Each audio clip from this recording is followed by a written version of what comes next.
नमस्कार दोस्तों, welcome to action study point. मैं हूं सौरभ शुक्ला। दोस्तों, आपके एग्जाम में सामान्य हिंदी में जो रस छंद अलंकार वाला पार्ट है, यहाँ से भी प्रश्न जरूर बनेंगे। तो दोस्तों, इसीलिए आज हम आपके लिए लेकर आए हैं जो छंद वाला जो हमारा पार्ट होता है, यहाँ से भी प्रश्न जो इंपॉर्टेंट बनते हैं। तो दोस्तों, इस वीडियो में हम छंद के बारे में पूरा पढ़ने वाले हैं और इसके बाद जो है एक प्रैक्टिस सेट भी 15 प्रश्न का सॉल्व करेंगे, जिससे जो है आपका ये टॉपिक पूरा जो है क्लियर हो जाएगा। तो वीडियो में जरूर अंत तक बने रहिएगा। इसकी PDF जो है आपको टेलीग्राम से मिल जाएगी। तो दोस्तों, हम सबसे पहले बात करें कि छंद से कैसे प्रश्न आपके बनते हैं। तो प्रश्न ऐसे बनते हैं कि निम्नलिखित में से किस छंद में कितनी मात्राएं होती हैं। कभी कभी छंद पहचानने के लिए आता है कौन सा छंद मात्रिक छंद है, कौन सा सममात्रिक छंद है, कौन सा अर्धसममात्रिक छंद है। तो वीडियो को देखते रहिए, सारी जो है आपकी जो कन्फ्यूजन है वो समाप्त हो जाएगी। तो आइए शुरू करते हैं आज का वीडियो।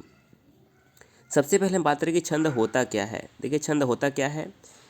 तो जो छंद शब्द है यह छद धातु से बना होता है, जिसका अर्थ होता है आह्लादित करना, यानी कि खुश करना, यानी कि जो हमें खुश करता है उसी को छंद कहते हैं। अब देखिए है क्या, मुख्य रूप से छंद है क्या, तो आप बस देख लीजिए, इससे प्रश्न नहीं बनेंगे लेकिन आपको पता होना जरूरी है।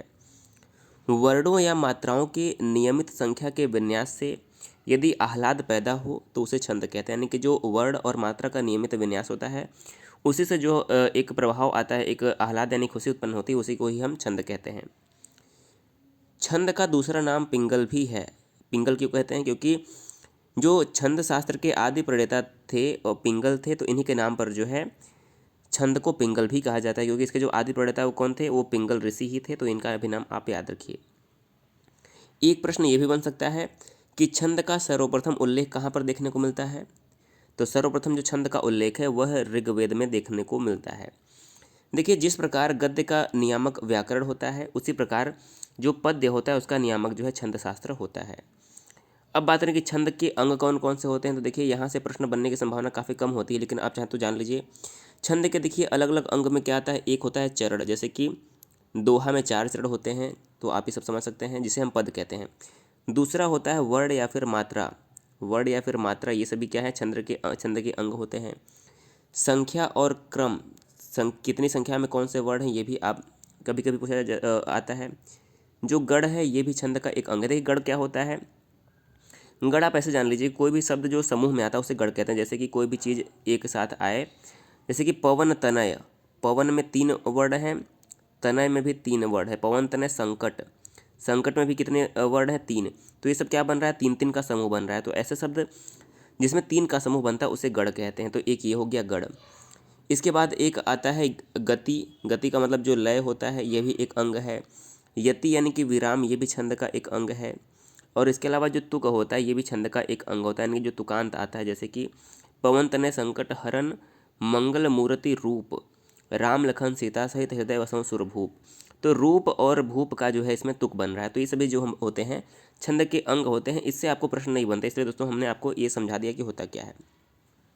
देखिए, प्रश्न आपके बनेंगे यहाँ से कि छंद के भेद कितने होते हैं, छंद कितने प्रकार के होते हैं। देखिए, अब देखिए, छंद होते हैं हमारे 3 प्रकार के। छंद कितने प्रकार के होते हैं, अब यहाँ से आप याद करते हुए चलिएगा। पहला होता है वार्णिक छंद, दूसरा होता है मात्रिक छंद, और तीसरा होता है मुक्त छंद। बात करें वार्णिक छंद की, तो यह भी 3 प्रकार का होता है, सम, अर्धसम, विषम। इसमें जो सम होता है वो भी 2 प्रकार का होता है। एक साधारण, जिसमें कि सभी चरण में 26 वर्ण होते हैं, और समवार्णिक में भी एक दंडक होता है, जिसमें सभी जो है चरण में 26 वर्ण से अधिक जो है होते हैं। तो ये हमारा वार्णिक छंद हो गया। अब हम बात करते हैं, देखिए, सबसे अधिक प्रश्न आपके बनते हैं मात्रिक छंद से ही। सबसे अधिक प्रश्न मात्रिक छंद से बनते हैं। तो यदि हम मात्रिक छंद की बात करें तो ये भी 3 प्रकार का होता है, सममात्रिक छंद, अर्धसममात्रिक छंद और विषममात्रिक छंद। सममात्रिक छंद में जो साधारण होता है उसमें 32 मात्रा तक होती है प्रत्येक चरण में, और 32 मात्रा तक इसमें होता है, और दंडक में जो है 32 मात्रा से अधिक होता है। इसमें आपको कोई भी याद रखने की जरूरत नहीं है। एक होता है मुक्त छंद, जिसमें जो है कोई भी न वर्ण न ही मात्रा का ध्यान रखा जाता है। तो ये आप 3 जो है हमारे भेद हो जाते हैं। अब सबसे पहले हम आते हैं कि वार्णिक छंद होता क्या है। तो वार्णिक छंद क्या होते हैं, जिस छंद के सभी चरणों में वर्णों की संख्या समान रहती है उसे हम वार्णिक छंद कहते हैं। इसमें लघु गुरु का जो है क्रम समान रहता है। अब बस आपको ये याद रखना है कि कौन कौन सा जो छंद है वो वार्णिक छंद है। वैसे वार्णिक छंद से प्रश्न परीक्षाओं में काफ़ी कम बनते हैं। तो कुछ उदाहरण आप देखिएगा। देखिए, एक प्रमाणिका है, प्रमाणिका वार्णिक छंद, इसमें कितनी वर्ण होते हैं, 8 वर्ण होते हैं। यही प्रश्न बनता है कि किस छंद में कितनी वर्ण होते हैं, अगर वार्णिक छंद से प्रश्न बनेगा तो। स्वागता, शालिनी, इंद्रवज्रा और दोधक, इसमें 11 वर्ण होते हैं, जिसमें से इंद्र वज्रा जो है कई बार प्रश्न पूछा गया कि इंद्र वज्रा में कितने वर्ड होते हैं, तो यहाँ पर 11 वर्ड होते हैं। अगला है वंशस्थ, भुजंग प्रयात, द्रुत विलंबित और तोटक। इन सभी में 12 वर्ड होते हैं, याद रखिएगा। वसंत लतिका की बात करें तो इसमें जो है 14 वर्ड होते हैं प्रत्येक चरण में। मालिनी में 15 वर्ड होते हैं प्रत्येक चरण में, ये सभी इंपॉर्टेंट याद रखिएगा। पंच चामर और चंचला में 16 वर्ड होते हैं। देखिए मंदा क्रांता पूछा गया परीक्षाओं में, तो मंदा क्रांता और शिखरडी जो है यहाँ पर 17 वर्ड होते हैं। शार्दूल और विक्रीडित में 19 वर्ड, स्त्रगधरा में 21 वर्ड, और देखिए सबसे अधिक प्रश्न बनता है सवैया से, तो सवैया में कितने वर्ड होते हैं, सवैया में जो है 22 से लेकर 26 वर्ड तक होते हैं। कितने, 22 से लेकर 26 वर्ड तक। धनाक्षरी से भी प्रश्न बनता है, तो जो धनाक्षरी का वर्ड होता है, छंद होता है, इसमें 31 वर्ड होते हैं। रूप धनाक्षरी में 32 वर्ड, देव धनाक्षरी में 33 वर्ड। इसके अलावा कवित्त और मनहरण की बात करें तो कवित्त और मनहरण में जो है 31 से लेकर 33 वर्ड तक होते हैं। हालांकि जो वार्डिक छंद है यहाँ से काफ़ी कम प्रश्न बनते हैं, फिर भी अगर आप यहाँ से देख लेंगे तो कभी भी आपका जो है कोई भी प्रश्न छूटेगा नहीं। अब जो हमारा इंपॉर्टेंट प्रश्न होता है वो आता है मात्रिक छंद से ही।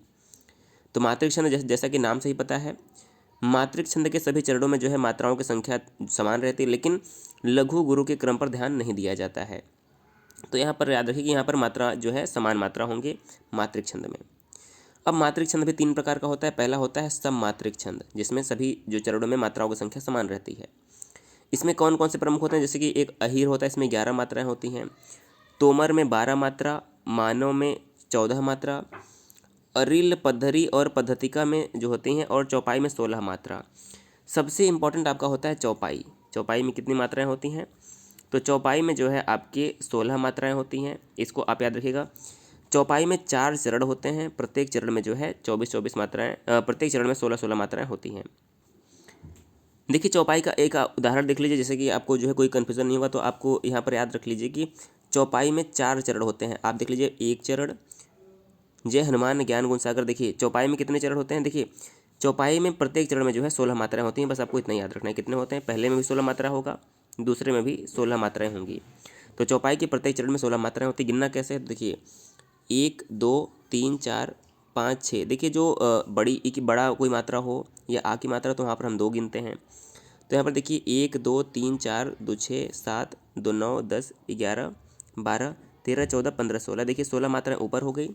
तो 1 2 3 2 5 6 7 8 9 10 11 12 13 14 15। और देखिए यहाँ पर कहाँ पर छूट रहा है, 1 2 3 2 5 1 6 7, और यहाँ पर देखिए जो हो जाएगा 2 9 9 2 11 12 13 14 15 और 16 मात्राएं इस प्रकार से हो गई।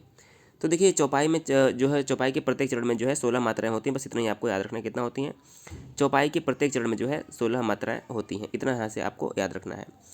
इसके अलावा पीयूष वर्ष सुमेरु में 19 मात्राएं, राधिका में 22 मात्रा, रोला दिक्पाल और रूपमाल में 24 मात्रा, गीतिका में 26 मात्राएं होती हैं, सरसी में 27 मात्रा, सार में 28 मात्रा, हरि गीतिका में 28 मात्रा, और वीर या आल्हा में जो है 31 मात्राएं होती हैं। तो इनको जो है आपको बस याद कर लेना है। यहीं से बस प्रश्न बनते हैं कि किस छंद में कितनी मात्राएं होती हैं, तो ये सब याद रखना। इंपॉर्टेंट आपका आता है अर्धसम मात्रिक छंद से। तो अर्धसम मात्रिक में 4 प्रमुख छंद होते हैं, बरवय, दोहा, सोरठा और उलाल्ला, जिनमें से दोहा और सोरठा से अधिक प्रश्न बनते हैं। तो देखिए बरवय क्या होता है, देखिए बरवय के विषम चरण यानी कि पहले तीसरे में 12 मात्राएं, और सम चरण यानी कि दूसरे चौथे में 7 मात्राएं होती हैं। उसी प्रकार से दोहा की बात करें तो दोहा में जो है 4 चरण होते हैं। कितने, दोहा में 4 चरण होते हैं। विषम यानी कि पहले तीसरे में 13 मात्राएं, दूसरे चौथे में जो है 11 मात्राएं होती हैं।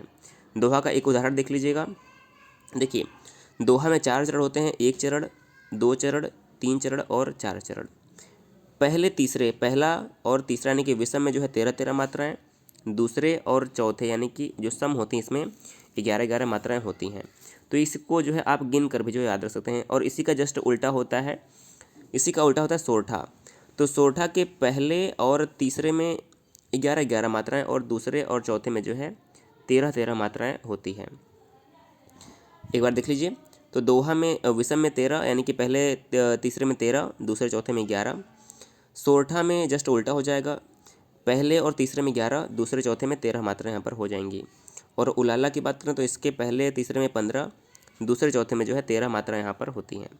और अंत में आता है विषम मात्रिक छंद, जिसमें से कुंडलिया होती है। कुंडलिया दोहा और रोला के जोड़ने से बनता है।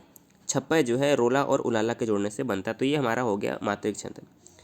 अंत में आता है मुक्त छंद। देखिए, मुक्त छंद वे होते हैं जिस छंद में वार्णिक या मात्रिक छंद का कोई भी प्रतिबंध न हो, वो सभी मुक्त होते हैं। जैसे कि जूही की कली जो कविता है, यह मुक्त छंद के अंतर्गत जो है लिखी गई है। अब आइए कुछ प्रश्न देख लेते हैं, जिससे कि जो है आपका पूरा जो है ये टॉपिक क्लियर हो जाएगा। तो देखिए, पहला प्रश्न हमारा क्या है, छंद का सर्वप्रथम उल्लेख कहाँ पर मिलता है। तो जो छंद का सर्वप्रथम उल्लेख मिलता है, हमने देखा था कि ऋग्वेद में जो है सबसे पहले छंद का उल्लेख मिलता है। तो यहाँ पर ऑप्शन नंबर ए हमारा करेक्ट आंसर हो जाएगा। दूसरा प्रश्न है, कोई भी छंद किस में विभक्त रहता है। तो देखिए, जो कोई भी छंद रहता है वो चरण में और यति में विभक्त रहता है। तो दोनों में ही, सी ऑप्शन यहाँ पर हमारा करेक्ट हो जाएगा। तीसरा प्रश्न है, चारों चरणों में समान मात्राओं वाले छंद को क्या कहते हैं। तो जिस भी छंद में चारों चरणों में समान मात्राएं होती है उसको हम सममात्रिक छंद कहते हैं। क्या हो जाएंगे, सममात्रिक छंद। ऑप्शन नंबर ए यहाँ पर सही उत्तर हो जाएगा। चौथा प्रश्न है, निम्नलिखित में से सममात्रिक छंद का उदाहरण कौन सा है। तो देखिए, चौपाई जो है यह सममात्रिक छंद का उदाहरण होता है। इसके प्रत्येक चरण में जो है 16 मात्राएं होती हैं। दोहा और सोरठा की बात करें तो ये विषम मात्रिक छंद होते हैं दोनों। पांचवा प्रश्न है, नहीं पराग नहीं मधुर मधु नहीं विकास इहि काल अली कली ही सो बंध्यो आगे कौन हवाल। तो देखिए, यहाँ पर क्या हो जाएगा, तो इसमें हमारा हो जाएगा, देखिए जो पांचवा प्रश्न है तो ये हमारा हो जाएगा दोहा का। ये उदाहरण है, किसका उदाहरण है, पांचवा प्रश्न दोहे का उदाहरण। तो ऑप्शन नंबर ए हमारा करेक्ट हो जाएगा। पहले तीसरे में 13 मात्राएं, दूसरे चौथे में जो है 11 मात्राएं यहाँ पर होती हैं। छठा प्रश्न है, शिल्पगत आधार पर दोहे से उल्टा छंद कौन सा होता है। तो शिल्पगत आधार पर दोहे से जो उल्टा होता है वो होता है सोरठा। तो सोरठा, सी ऑप्शन यहाँ पर करेक्ट हो जाएगा। सातवां प्रश्न है, सुनो सिय सत्य असीस हमारी पूजी ही मन का मना तुम्हारी। तो इसमें कौन सा छंद है। देखिए, ये हमारा स्पष्ट रूप से दिख रहा है कि ये चौपाई है। चौपाई के प्रत्येक चरण में 16 मात्राएं होती हैं। तो ये क्या हो जाएगा, ये हमारा जो है चौपाई है। ऑप्शन नंबर डी करेक्ट हो जाएगा। आठवां प्रश्न है, निज भाषा उन्नति है सब उन्नति को मूल बिन निज भाषा ज्ञान के मिटे न ही को सूल। तो इस प्रश्न में कौन सा छंद है। तो देखिए, बहुत ही आसान है, ये हमारा हो जाएगा दोहा। Option number B. पहले तीसरे में 13 दूसरे चौथे में 11 मात्राएं हो जाएंगी। नवां प्रश्न है, जिस छंद के पहले तथा तीसरे चरणों में 13 और दूसरे तथा चौथे चरण में 11 मात्राएं होती है, वह छंद क्या है। तो वो होता है दोहा। दोहे के पहले तीसरे में 13 मात्राएं होती हैं। तो नवें प्रश्न का डी ऑप्शन जो है हमारा करेक्ट हो जाएगा। 10वां देखिए, रहीमन पानी राखिए बिन पानी सब सून पानी गए न उबरे मोती मानुष चून। इन पंक्तियों में कौन सा छंद है। तो इसमें देखिए दोहा है। ये दोहा रहीम दास का है और बहुत ही प्रसिद्ध है। ये ऑप्शन करेक्ट हो जाएगा। 11वां प्रश्न है, किसको पुकारे यहाँ रोकर अरण्य बीच चाहे जो करो शरण्य शरण तिहारे है। इन पंक्तियों में कौन सा छंद है। तो देखिए, इसमें जो है हमारा धनाक्षरी हो जाएगा। धनाक्षरी में जो है कुल मिलाकर 31 जो है वर्ड होते हैं। तो आप गिन लीजिए, इसमें 31 वर्ड ही आएगा। तो यहाँ पर हमारा क्या है, धनाक्षरी करेक्ट आंसर हो जाएगा। 12वां प्रश्न है, अर्धसममात्रिक जाति का छंद कौन सा है। अर्धसममात्रिक जाति का छंद कौन सा। तो देखिए, दोहा जो है अर्धसममात्रिक होता है। कुंडलिया क्या होता है। तो देखिए, कुंडलिया का याद रखिए, ये वसममात्रिक छंद है। चौपाई सममात्रिक है और रोला भी जो है सममात्रिक है। तो यहाँ पर दोहा जो है अर्धसममात्रिक है। अगला प्रश्न है 13वां, चौपाई के प्रत्येक चरण में कितनी मात्राएं होती हैं। तो चौपाई के प्रत्येक चरण में 16 मात्राएं होती हैं, क्योंकि ये एक सममात्रिक छंद है। 14वां प्रश्न है, छंद कितने प्रकार के होते हैं। तो छंद 3 प्रकार के होते हैं, वार्णिक, मात्रिक और मुक्त छंद। अंतिम प्रश्न हमारा आज है, मूक होई वाचाल पंगु चढ़ई गिरिवर गहन जसु कृपासो दयाल द्रवहूँ सकल कलिमल दहन। इसमें कौन सा छंद है। तो देखिए, यहाँ पर हमारा हो जाएगा सोरठा। दोहे का उल्टा। पहले तीसरे में 11, दूसरे चौथे में 13। तो देखिए, इस वीडियो में हमने छंद पूरा डिस्कस कर लिया है। वीडियो को जरूर ध्यान से देखिएगा और इसका प्रैक्टिस सेट सॉल्व करिएगा। वीडियो कैसा लगा जरूर बताइएगा। वीडियो देखने के लिए बहुत बहुत धन्यवाद।